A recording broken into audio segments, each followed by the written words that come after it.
মালদার মধ্যে এত সুন্দর জায়গায় এতদিন কোথায় লুকিয়ে ছিল? মালদার মধ্যে আবার এরকম সুন্দর এত সুন্দর জায়গা রয়েছে লুকিয়ে। আর এখানে গিয়ে আমি পুরো বাচ্চাদের মতো হয়ে গেছিলাম। হ্যালো এভরিওয়ান, আসসালামু আলাইকুম। কেমন আছো তোমরা? আশা করছি ভালো আছো, সুস্থ আছো। তো আমি আবার একটা নতুন মিনি ব্লগ নিয়ে চলে এসেছি। একটা ফ্রেন্ড আমাকে কল করে বললো যে মালদার মধ্যে একটা জায়গা নাকি অনেকটা ফেমাস হয়েছে, তো সেই জায়গায় আজকে ঘুরতে যাব, তুই কি যাবি? তো আমিও তাড়াতাড়ি রেডি হয়ে বেরিয়ে পড়লাম তার সঙ্গে যাওয়ার জন্য। আমরা একসঙ্গে প্রায় 8 জন গিয়েছিলাম। রাস্তাতে তারা এগিয়ে গেছে, তা আমরা পিছনে পিছনে যাচ্ছি। তো ভিডিওটা শেষ পর্যন্ত দেখতে থাকো, অনেকটাই ভালো হবে। যারা তোমরা প্রাকৃতিক প্রেমী আছো, ভিডিওটা শেষ পর্যন্ত দেখবা, অনেকটাই সুন্দর হতে চলেছে। আমার ফ্রেন্ডটা এত স্পিডে বাইক চালাচ্ছিল, মানে আমার অবস্থা পুরো খারাপ হয়ে গেছিল। প্রায় 100 স্পিডে বাইক চালাচ্ছিল, কারণ তারা এগিয়ে গেছে অনেকটা। তাদের সঙ্গে যাওয়ার জন্য, একসাথে দেওয়ার জন্য অনেক স্পিডে বাইক চালাচ্ছিল। তো অবশ্য চলে আসলাম তাদের সঙ্গে, আমরা পেয়ে গেছি। তা আমার দুটো ফ্রেন্ড আগে এগিয়ে যাচ্ছে, দেখতে পাচ্ছ তোমরা। আর এই জায়গাটা তোমাদের কেমন লাগলো অবশ্যই কমেন্ট করে জানাবো। এই জায়গাটা অনেকটাই সুন্দর।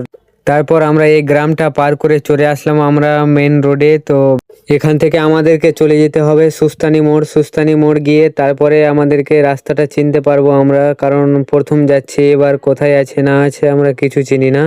তো সিনেমাটিক শট তোমরা দেখতে থাকো, ভিডিওটা অনেকটাই ভালো হতে চলেছে। আর এখানে আমার দুটো ফ্রেন্ড পাশে বাইক নিয়ে যাচ্ছে, দেখতে পাচ্ছ। তারা ভিডিও বানাতে বানাতে যাচ্ছে। তো তাদেরকে বললাম যে তোরা কি যাবি আমাদের সঙ্গে? তাহলে বাইকটা ঠিকভাবে চালা, ভিডিও বানাতে হবে না তোদেরকে, আমি তো ভিডিও বানাচ্ছি তোদের জন্য। তো চলে আসলাম আমরা ফাইনালি সুস্তানি মোড়। এখানে এসে রাস্তা পার হয়ে গেলাম। রাস্তা পার হয়ে তারপরে তোমরা হয়তো অনেকে চেনো এই বেলাশেষ যাওয়ার রাস্তাটা। এটা হচ্ছে বেলাশেষ যাওয়ার রাস্তা। এই রাস্তাতে তোমরা ঢুকবে না, সোজা চলে যাবে গৌড় রোড থেকে সোজা আমরা চলে আসলাম পেট্রোল পাম্প, কারণ আমাদের গাড়ির তেল শেষ হয়ে গেছিলো। তাই এখান থেকে আমার ফ্রেন্ড বললো যে তেল ভরে নিই, তো তেলটা ভরে নিলাম।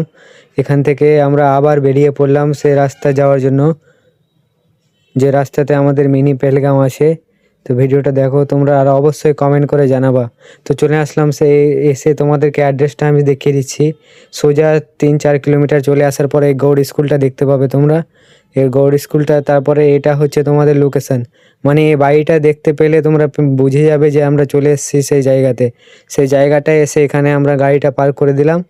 আর যে বাড়িটা দেখতে পেলে, ওই বাড়িটা থেকে একটু এগিয়ে গেলে, 2-3 মিনিট এগিয়ে গেলে তোমরা পেয়ে যাবে সেই মিনি পেহেলগাঁও ভাইরাল জায়গাটা। এই জায়গাটা তোমাদের কাকে কাকে ভালো লাগে?